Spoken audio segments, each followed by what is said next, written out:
We are live. How you doing, Chris? Hello, mate. Yeah, I'm good. How are you? Yeah, not bad, man. Not bad. How's your week been? Yeah, it's been all right.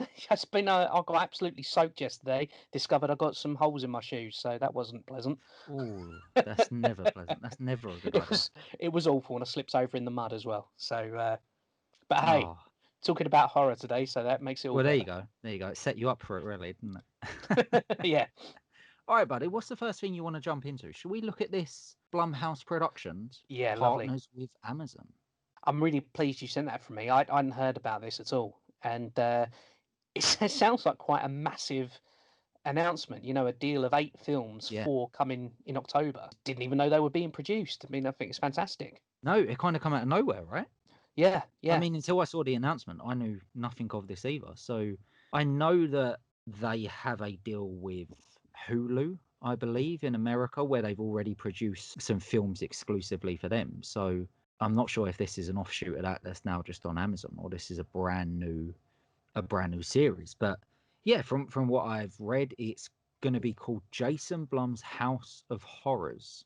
yes, yeah, If you love him or hate him, the work he's done, the work he's put in to bring horror to the forefront again yes. is incredible. It really is. I think as an initiative as well, it seems to me like it's very clearly its purpose is to bring upcoming filmmakers and underrepresented filmmakers the limelight. Seems to Yes. me the whole point of it. And I'll be honest, I was looking at the directors and writers. I'm not familiar with any of them, unless you No. tell me there's one that wrote such and such. I think they're all underrepresented and quite early career as well. And to be honest with you, I really like that. I Yeah. really like this idea of bringing in up and coming talent and Oh, giving them quite it's funny. quite a big platform. You read the synopsis of the first 4. We've got the synopsis and the titles of the first 4 films coming in October. I think the second 4 are next year, Yeah. and they all sound fantastic. And genuinely, everyone sounds like one I'd go out of my way to see. And none of them are kind of the run of the mill, another guy in a mask slash, another found footage paranormal Yeah. activity kind of, there's none of that. It's every single one I read. I remember going down the list and I was reading through thinking I'm going to get to the Duff one in a minute, Yeah. and every Yeah. single Yeah. one I thought, no, I want to see that. I want to see that. Yeah. I think Blumhouse have been really good at giving people with a unique voice a platform. Yeah, And I think that's what they've done here. And we touched on it, the giving up and coming talent a platform which is now Amazon. But to be fair, they've kind of been doing that anyway. A lot of yes, yeah, their films that do turn into hits, before they were hits, no one really knew who those guys and girls were. no, So it's no, really nice to see, and that's not just the people behind the camera, but some of the people in front of it as well. They might have been on a TV show here or there, but they're not the movie star that you would normally bank on. You might oh have one of yeah, them in there, but then they're uh, normally surrounded with newcomers. But then the newcomers become, your horror talent for the next few years, or just your Hollywood talent for the next few years. So I'm really excited to see what they do with this. And anything with their label on it, I'm kind of in for. Some of it, yeah, isn't so good, but for me, I think the majority of it does land. I'm yeah, always yeah. happy with what they put out, to be honest. I mean, how do you feel about Blumhouse in general? I think they're great. They've put out one of my favourite near modern franchises in Insidious. Oh, okay, yeah, I love that franchise. Really, really love it. Obviously they're behind the Purge as well. Again, not entirely for me, but I enjoyed it perfectly well. But if you look at their catalogue, I mean, have you they're seen the just TV series of The no, Purge, which is no. on Amazon? I haven't seen the newest one yet. No, I haven't. I've seen 1, 2, and 3. I think Yeah, what the only one that really stands out to me is number 1. yeah, same. I think number 3 is the one with the really cool masks. Yeah, I believe so. I believe Yeah, so. That was quite cool. That stands out. But the TV show, I think I've only seen season 1, but I really enjoyed it. I really enjoyed really. I really enjoyed season 1, and I'm pretty sure I haven't seen season 2. If I have seen season 2, I forgot about it. But season 1 is, yeah, well worth watching. So I would say to anyone that is a fan of that first Purge film, especially, seek it out, go and watch it. I feel that the longer format of a TV show gives it a lot more room to breathe. and it works really nicely, man. It really, really works nicely. So I feel off the back of that, yeah, we could get something really interesting from this, definitely. Having looked at these, the synopsis for these first four, is Yes. there any that really stand out to you as a must Ooh, watch? good question. I mean, to be fair, they all sound good. They all sound good. They all sound really, really good. I quite like the one that did jump out at me was called Evil Eye, I Mm, believe, purely because it's set in Delhi, in India. And yes, I yeah, thought that was quite a unique setup. That's not yeah, like I absolutely. was saying, giving unique voices a It's chance and a platform and just doing something different, doing something we might not have seen before. Now, I don't think you need to do that all the time, but if we're talking about a series here with, launching with 4 films, going to be 8 films, I feel, at least 50% of that needs to mm, be really unique stuff that you either don't see a lot or just isn't widely available to a big audience. Now, I think with Blumhouse's name on this, Amazon on it, just mm. having Jason's name at the top there, It's going to I be feel like difficult this to is fail, really going isn't to it? bring exactly. This is just going to bring so many eyes to these filmmakers, Mm, and hopefully, rightfully so. If we're just going on the synopsis, you say they all look incredible. yeah. What about you? What one stood out to For you? me, I mean, yeah, Evil Eye looked Yeah. good. For me, though, Black Box Oh yes. really stood out for me. I mean, I just like the idea of this guy's had this horrific car accident, lost his wife, lost a lot of his memories, and takes part in this experiment where he's connected to this electronic equipment called the black box that Yep. tries to repair his psyche. So already, my mind's going off in all sorts of directions. Of what could happen? And I think a lot of the horror takes place in that kind of subconscious dream world. But there's also a disfigured killer who's after him in that surreal kind of world as well. So it's I would imagine from the film you're kind of thinking, is it a real kind of malevolent entity? Is it? Yeah. What I find interesting about that, it sounds like a nice horror take on Inception in a way. Yes, And yes. what's really interesting about that is the lead character in Black Box is called Nolan.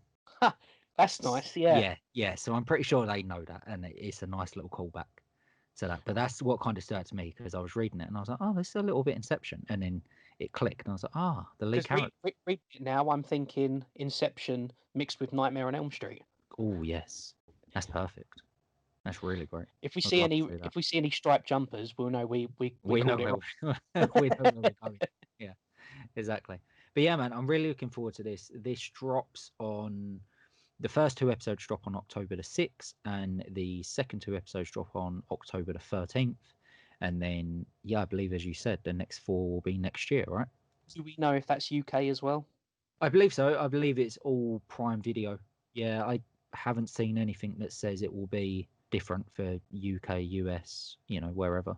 So I'm pretty sure that if you've got Prime Video, this is dropping for all of us on in October and then again in 2021. Well, that would be a nice treat for my birthday month. Just dropping a little hint there. Hell yes. And also before we come off this, great poster, Yeah, yeah, yeah, incredible yeah. poster with the I, house and I the love 4 that. different rooms. Yeah, Really love oh, that. incredible. Really, really love it. Looks really nice. Actually, I haven't seen that poster since I read the synopsises. Synopses. So I wonder if going back to look at the poster, the different floors, the 4 floors, will give a hint to these 4 films. I wonder. That would be cool. And I wonder if, no, I doubt it, but I wonder if somehow they do all tie into like one house. That'd be interesting, That wouldn't would it? be cool. Yeah, that would be really interesting. Just, I'm guessing it's just a poster. It's a cool way to do the poster. Yeah. But if it was somehow all tied back to a central place, we'll see. We'll see. Yeah. Let's jump into our trailer spotlight. Yep. And the trailer I brought up today is a film called The Barge People.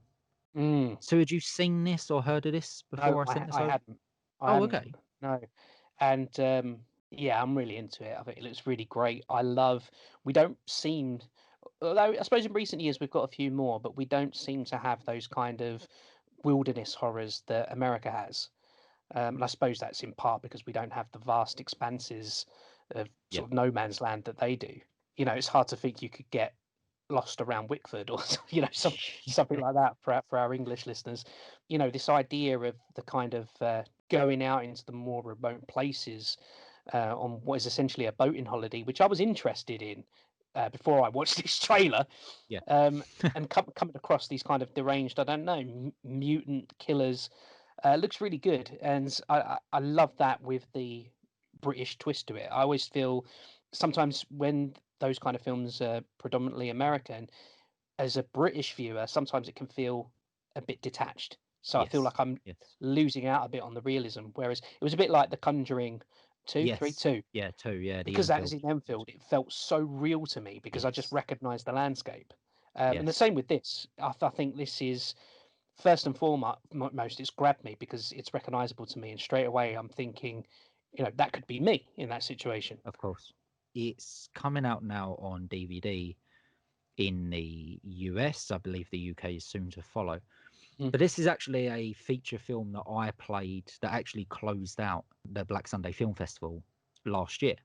Oh, cool. And yeah, and it was a huge hit. It was really good. So for any of you guys out there that are listening that attend the festival, you'll know exactly what I'm on about. But one of the reasons I wanted to bring this up was also to, we've played it. It kind of has a little home with us, and then also to kind of promote the release they're now getting on home video, because I definitely think this is one worth checking out. It's by a company called Dark Temple Films. The director is a really nice guy called Charlie Steed. I met him recently at the Starburst Film Festival with his latest film. So, he's constantly knocking films out. I think what's really impressive about what they do is from my understanding, is they work with really, really small budgets, very, very small budgets, but somehow turn out films that look two, three, four times what See, their I wouldn't budget have, is. I wouldn't have said that from the trailer. I No, wouldn't have said. no, I mean, it definitely looked not. polished to me. It looks. This is, in my opinion, this is by far and away the most polished film they've made. I feel like this is the one that will really transcend the low budget audience. Because there's, especially in the UK and the US, there is a big fan base for low budget Mm, indie horror filmmaking. And that's great because it gives us all a platform and it gives us all something to aspire to. And Dark Temple Films and Charlie have really made that their niche. They've made that their home, and they're extremely successful with doing that. But with the Barge People, I feel like they've gone above and beyond. To be honest, I'm not sure what the budget is or how much resources they had for this compared to some of their other films. But they've definitely put something together that I feel will transcend that low budget fan base, where you do have fans, you do have horror fans, you do have an audience that unfortunately can't look past the low budget stuff. mm. For better or worse. But with this, I feel like you could play this to anyone and it would really, really work. And I thought that was why it was a really good trailer to bring up. And for those of you that haven't seen it, I really think you're going to get a kick out of this. And for those of you that know me and my films, I'm a huge monster fan. This has got some great monsters in it, and they look really great. The makeup's Yeah, really yeah, great. yeah, yeah.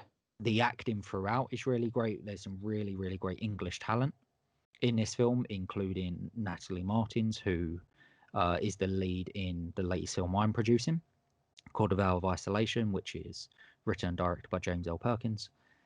And she's fantastic. She's great. I've worked to work with her for a long time, and part of that was this film, was seeing her. I've seen her in a few things. One of them, or probably the most prominent one, is a film called Cruel Summer, which I love Cruel Summer. I saw it a few years ago on the festival circuit, blew me away. And my feature film I'm making, Walking Against the Rain, which we're shooting next year, Reese Douglas, the male lead in that film, also was in Cruel Summer. So now I've kind of worked with a couple of the leads from Cruel Summer, Yeah, yeah, yeah. but Natalie's really making a name for herself in this. So I definitely think, give this a watch, and then when it does come out and you can find it, yeah, definitely do, guys. Definitely go out and check this out because it's really fun. It's really enjoyable. If you like monster films, you like your horror films on the more independent side, this is definitely one for you. Really, really is. I have to say as well, and we were discussing this before we were recording today, and I think I've mentioned it before in an episode that in horror films I really love empathy and when I feel for the characters, and Yes. genuinely, even before the monsters come on the screen in the trailer, I wanted to know that they were going to be okay. I mean, obviously they're not. It's a horror film, and obviously they're going to get into a spot of trouble at some point. Of course. But the acting quality and the way the film's made, it really made me worry for them in quite a short space of time. So for me, forgetting that the monsters, they look great, but forgetting that side of it, even if they hadn't revealed the monsters in the trailer, I'd still want to find out more. I'd want to know, okay, where's this going? So Of course. all credit to them. I think it looks great. Yeah, it does look really, really good. So, guys, link below. Please check it out. Please help share it. And if you do enjoy it and you do want to see it, let the guys know. They're all on Charlie and his company, Dark Temple Films. They're all on Twitter. You can find them. So yeah, let them know. Give them Do some we love. know? Is it? I know you said the DVD's coming out. Is it on video on demand? I believe it will be. Yes, I definitely think it will be. I can't tell you where, but with Charlie's other work, that is all available. I believe Charlie's latest film is titled An English Haunting. I believe that just hit Amazon Prime this week. So if you're interested in seeing what else they've done, yeah, go to Amazon Prime. I think you can find most of them on there. I think this one's a little bit different because it was picked up by a different distribution company. Right. This one is under Raven Banner, who, shout out to Raven Banner. They're the ones who allowed me to screen it at the Black Sunday Film Festival. Got a really good relationship with them. They're a really great bunch of people over there. And they're doing some amazing stuff. They're picking up all kinds of films from low budget to bigger budget and really, really doing some nice work. So yeah, definitely check them out. Hopefully they'll be bringing it over here soon. I'm pretty sure they are. They're just waiting for the right time. I wouldn't be surprised if around Halloween we see this drop. My birthday. There you go. Every two in one episode. Yeah, every topic today is a hint at Chris's birthday. We've designed a whole episode around that. That's the whole episode. You a fan of The Exorcist? I mean, come on, of course. Of course. Of course. So it's one of my favourites. The original, one of my favourites. So I'm going to let you take this one because All right. This is something you sent me. I'll get into my thoughts in a little bit, but go on, Chris. So it's funny because we were speaking before about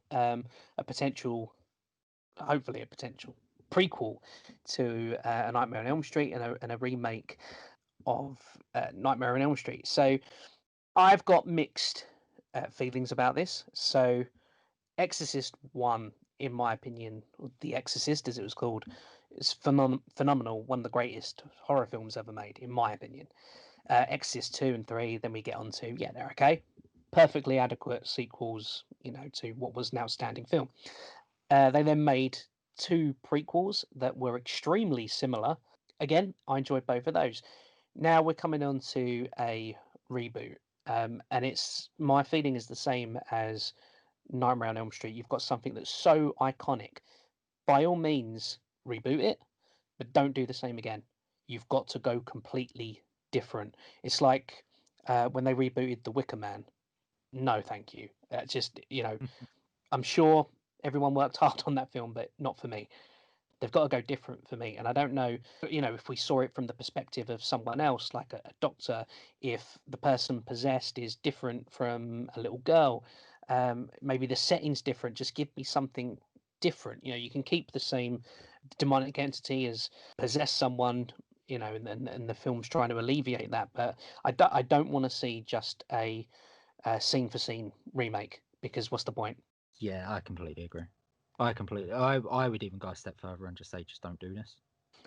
Yeah. Just don't. They've tried, like you touched on, they've actually tried for years and years and years to reboot this in some fashion. So yeah, in 2005, you got the prequel you mentioned. Yep. And I mean, what did you feel about those, the prequels? So you had like 2 of them, right? Yes. You had about a year apart as well. Yeah, it was a year apart. I think one was about 2004, 2005, and the other one was 2005, 2006. Yeah, it was just about a year apart. So you had I can't remember what they were called. I think one was called The Exorcist, The Beginning.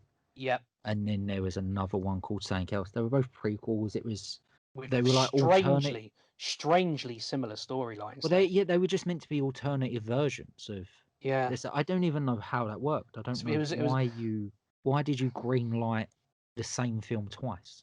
yeah, Like it's very very strange. strange, and I just don't know where that was meant to go. Yeah. The Exorcist 2, from what I remember, I don't actually remember that much about it.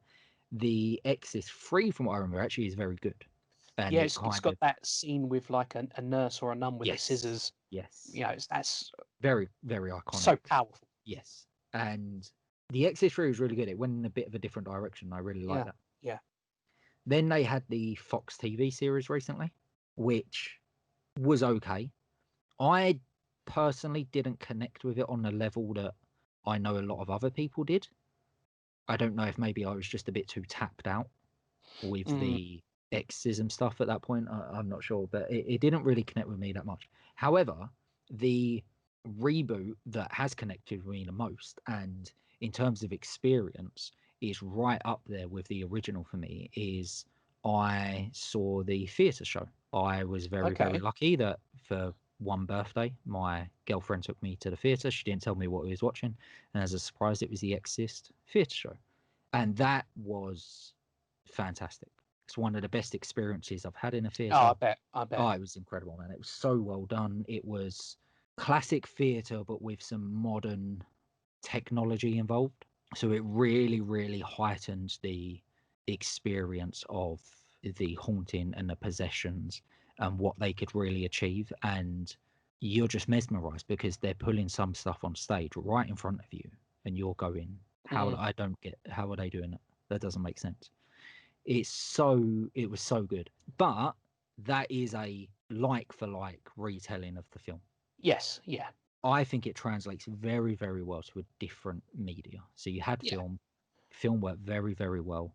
Probably the best it could have worked, right? That's again one of those very rare, near perfect, if not perfect, horror You films. you can it's fine to not like it if it's not your cup of tea, but I don't see what's to criticize in it because it's Oh, from completely a agree. from a Completely film agree. perspective, I can't fault it. Whether or No, not you like the story or the genre is another thing. yeah, the only thing you can fault, and it has nothing to do with the product that you see on screen, but is the if you know anything of what happened on set and Yes, kind of the yeah, director being a bit overzealous and actors getting injured and stunt people getting injured and stuff like that. But this was back in the 70s when directors were doing stupid shit they shouldn't have been doing.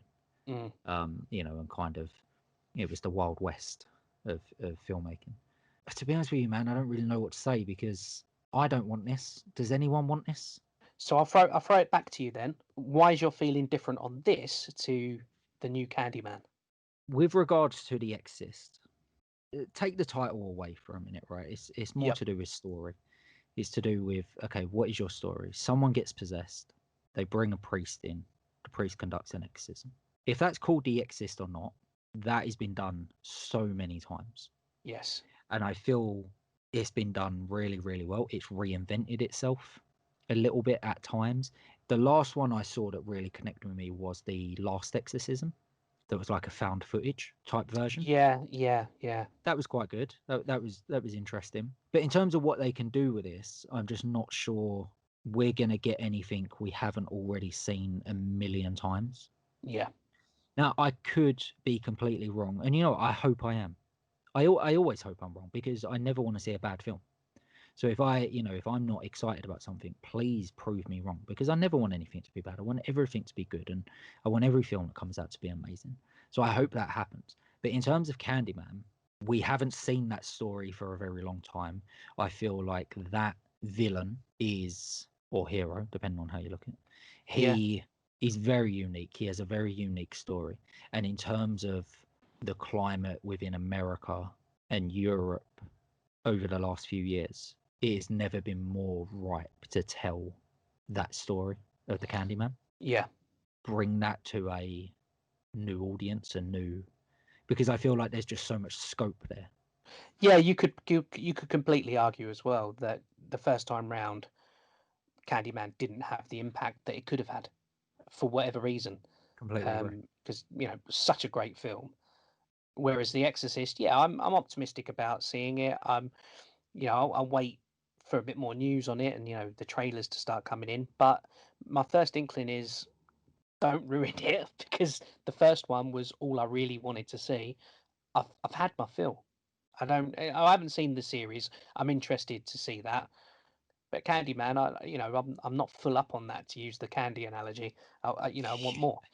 I remain open-minded, Okay. optimistic. I'm ready to see where it goes. I don't discount it completely. I mean, Yeah. I like the films, love the original. I'll wait and see, but I'm happy to hear more for now. Yeah. I am interested to see where they go with it. I hope they go with an original I, take fe- on I it. felt I felt sorry. I felt so big-headed there, like Morgan Creek going, "It's all right, everyone. Chris Yeah. Stagg is happy for us to continue for now." Yeah, I'm interested to see where they go with it, man. I hope they do something original with it, because I think that's kind of my problem with it, is if you're not going to do something original, Yeah, why bother? Why spend the yeah, money when you can spend the money on trying to do something a little bit more original, right? Especially in horror, because we're all crying out for new original stories. Let's try and get that going. Let's try and do that. So, well, funny I should say that, because our next topic is Scream 5. So yeah, Scream 5. 27. Yes, Yeah. Scream Yeah. 5. Yeah, So this is kind of been rumored for a long time, but has got very serious out of nowhere. yeah, yeah. Yeah, I remember this being talked about for ages when Wes Craven was still alive. Yep. This was being spoke about. After his passing, I kind of thought it was done. I kind of thought, right, Yes. that's it. Scream's done. We had the TV series, which again, we spoke about briefly before, was okay. Yeah, it Didn't was all mind right. it. Again, tried doing something a little bit different with that, different mask, different mythology. Yeah, I didn't mind it. It was okay. I've got to But be honest, I haven't seen Scream 4, so oh, okay. Interesting. See, I wasn't. I appreciated what they were to do with Scream 4. I just don't think it landed. But I do appreciate what they done with Scream 4. But I'm interested to see where they go with this, because all we've got is the announcement that it's happening and some casting, right? yeah, we've got David Arquette is back.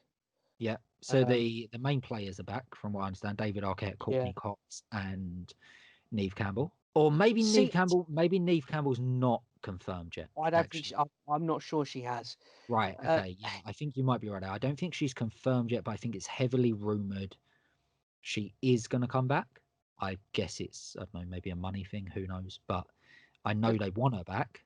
so strangely, if we're talking about The Exorcist, and we kind of both feel, what's the point? Yep. I'm gonna be the opposite, really, Scream, in that it's a slasher franchise, and many Hellraiser films and Friday the 13th films and uh, Nightmare on Elm Street films, and all of the Scream films have kind of been, you get what you're expecting, and I say, yeah, go for it, give us another one. Yeah, Yeah. Do you know what? for ages. I love I another. completely agree. I completely agree. It's so It's funny. It's the complete opposite. I we are. don't Yeah. really want anything different. I just, yeah, give us a bit We're more. contradicting ourselves so Yeah, much with everything we just said. But oddly, I feel like slasher films exist within that realm. Now, don't get me wrong. If you're doing an yeah, yeah, original slasher film, right? If you're coming out with something brand new and original, I would want you to attempt a different version of the slasher film, right? Because we've already got Freddy, Jason, we've got all those, right? So if you're going to do a brand new slasher, yeah, I would love to see someone try and do something different with that genre. However, yeah, if we're going with Scream or one of the big boys, we kind of know what we're getting, right? I mean, yeah, I'd like you to maybe change it up a little bit, but I think in a way with slash films that kind of comes with a cast. You mm, change the casting up a little bit, you introduce new characters, and then from there you do something a little bit different with it. So yeah, yeah, it's going to yeah. be interesting, man. So a young actress called Jenna Ortega has just been Mm. cast. She has been seen in Jane the Virgin and the Netflix series You. Hold on a second. I've seen Jane the Virgin. It's brilliant. Oh, okay. It's really good. Okay, It's I haven't really, seen really Jane the good. Virgin, but I have seen You. I see. I didn't realize she was in that. Yeah, in You, she's really good, man. Really, really good. And she's also in the upcoming Netflix sequel, The Babysitter, Killer Queen. Yeah, yeah, So yeah, I really enjoyed that first one. Looking forward to the second one. So she's in that. So she's definitely making a name for herself. She's definitely within the horror thriller genre. So yeah, I think she's a great addition to this cast. I'm really excited about this, and I've seen some backlash about Really? just about some of the new casting, because I've seen a lot of people, and again, I think it's this like stupid gatekeeper mentality where people are like, "Oh, I don't know who these people are. You're casting people I've never heard of," and I'm just like, "Well, what?" But you, And how many of you knew? How many of you knew David Arquette was yeah, before exactly. Scream? Yeah. How many of you? Like, I'm pretty sure Neve Campbell had done like a few television shows before Scream. Like, how many of you knew her before Scream? Yeah. Yeah. Like, what? You? It's so weird, this idea of like, oh, I've never heard of it. Oh, it's this young Netflix generation. Yeah. And it's like, yeah, Scream is a film for teenagers. You know, the idea that you can't have characters, people cast you've never heard of. I mean, you're right. I think every one of the main cast in the first Scream, I can't think of a film I saw them in before Scream. Exactly. I mean, the only one, for my money, out of the main cast, the only one you knew going into Scream was Courtney Cox, right? Yeah, Because of exactly. Friends. Yeah. That was it. Like, I didn't know who Neve Campbell was. I didn't know Had David Arquette done the wrestling stuff before the first? He hadn't, had he? That was like No, in I don't think between. so. Yeah. Yeah, that was like in between. So yeah, I had no idea who David Arquette was. So the only one was Courtney Cox, and then obviously you had the what I think was incredible marketing with Drew Barrymore, Mm, where she was like front and center, and then obviously gets killed straight away. yeah. So on that note, like, I have a little bit of a prediction for this. I think if they do lock Neve Campbell for this, I think Sydney dies straight away. Wow. I think Sydney's going to be that Drew Barrymore, Sarah Michelle Gellar of like one and Yeah. two. I can totally see that Yeah, happening. Now you've said that, I almost no, sorry, Neve. I almost want that to happen now. yeah, I do, and I think if you're gonna like, I'm kind of not I'm that going to be interested. disappointed if it doesn't happen. Yeah, yeah. Well, I'm not that interested in seeing just like a standalone Scream film. I kind of like, if you're going to do it, I now want a new like trilogy, which I believe was the idea with Scream 4. The idea with Scream 4 was to launch a new trilogy, but that's what I want to see. Like, we got the Kind of like first trilogy, then passing we the baton yeah, with the there old you go. guard. Then we've kind of got Scream 4 in there, which doesn't really fit with kind of the original trilogy or what they're doing with this one. It looks like maybe it will, maybe they're tied in, I don't know, but that's what, yeah, I'd be very interested in that. I'd be very interested in seeing, yeah, the passing of the baton, I being have to like, say, okay, let's there's let's move this on. there's something I do hope they drop from it. You may disagree with me here, given your profession, but the constant film analysis throughout the Scream films, it really grates on me. I Yeah. liked it in the first one. I appreciated it in the first one, and I got it in the first one. Because I thought it was a nice balance to it, you know, kind of like the film being a critique on the teen slasher genre. You know, they're all film students, and you know, it worked. But as the films went on, they seemed to focus more and more and more on that and the so-called rules. And I think I'd like to see them drop that for this next one. Yeah, I completely agree, because it worked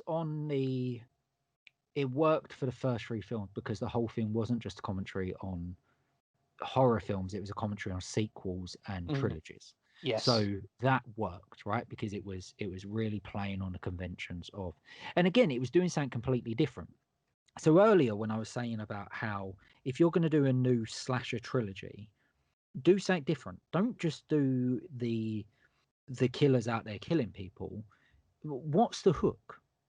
What is that next Scream? What's the next big Scream, right? And the reason we got Scream is because Kevin Williamson, who's the original writer of Scream, was trying to think about, okay, how do we bring the slasher into the modern, or what was the 90s? Mm, And his idea was, because it was quite popular at the time, coming out of the 80s going into the 90s, was this idea of kids being influenced by films and games and music and stuff like that. And that's always been around, but it was really there bubbling was up again. there was a huge thing with computer games, Yeah, violent yeah. computer games in the And 90s. music as well, especially Yeah, when like Marilyn Manson and goth music really become a yeah, thing. I remember that being like a huge thing.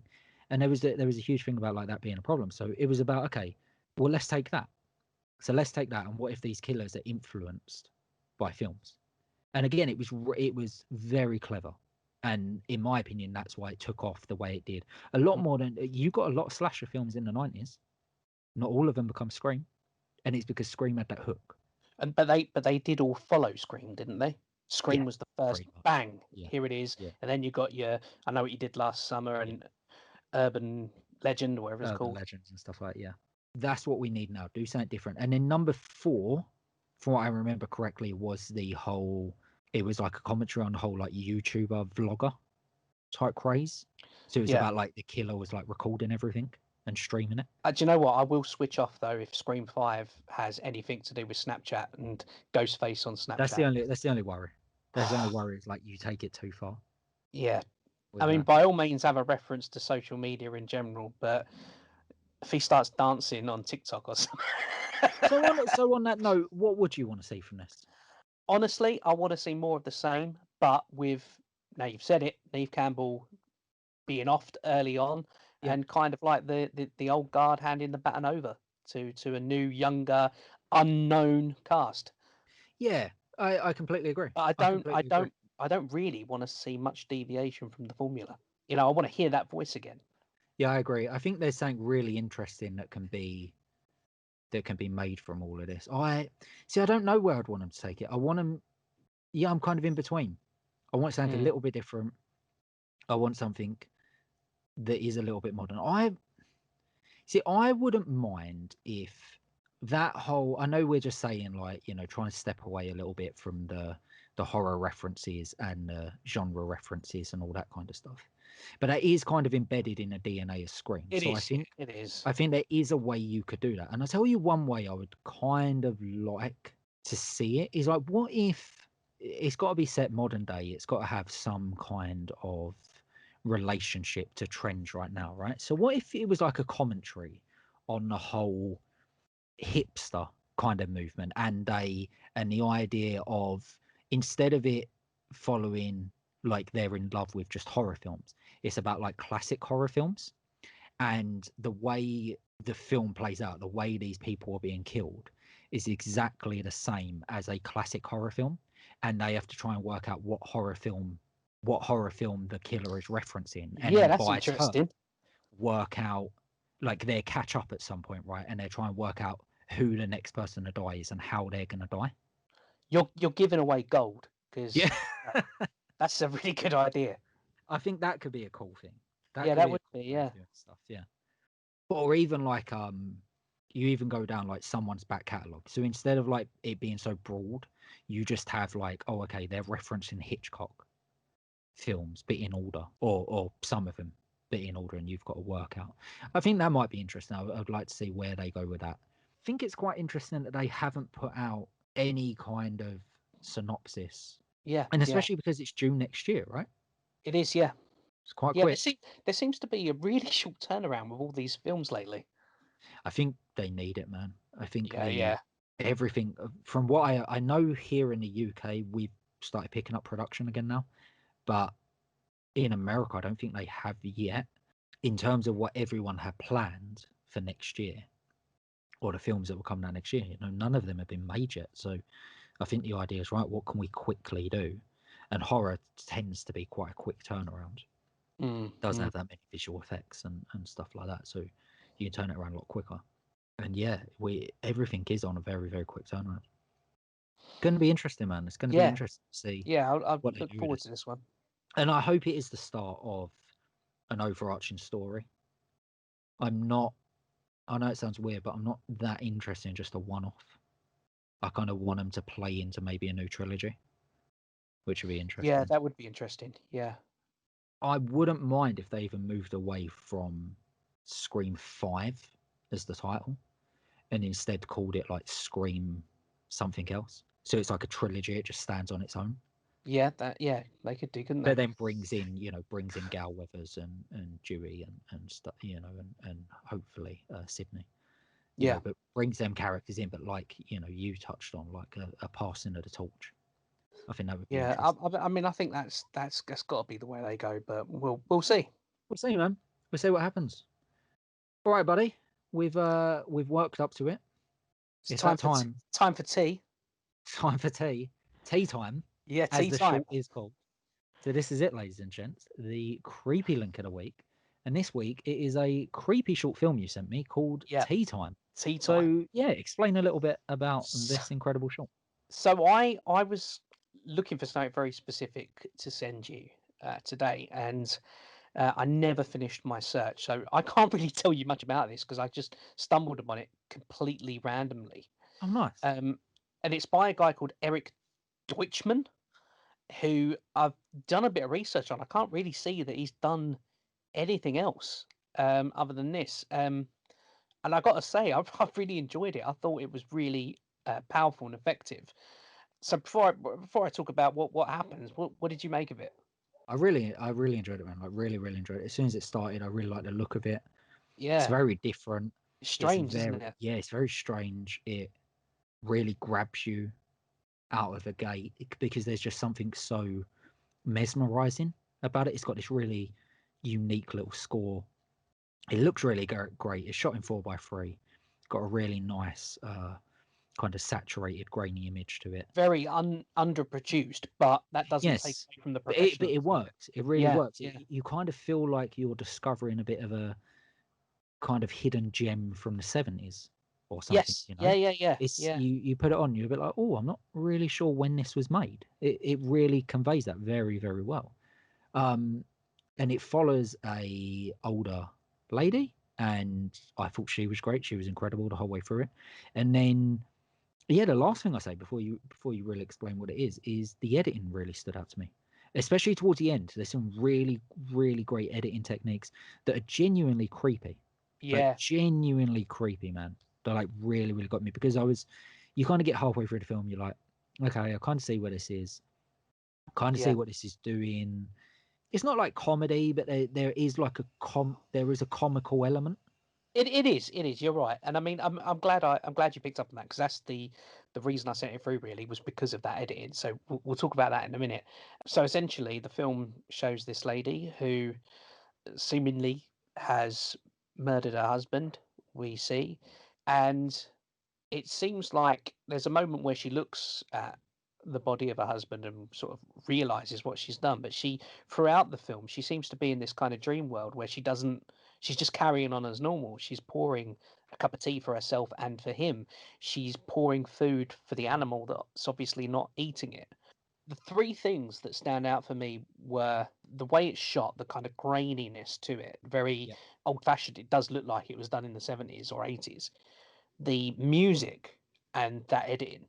What I loved about the music is you've got this quite pleasant music running throughout the whole piece, but every time something horror happens, a sound effect will come in or the music will change over the top, and then it will carry on again with the nice music. I found that really Yes. interesting. Yes.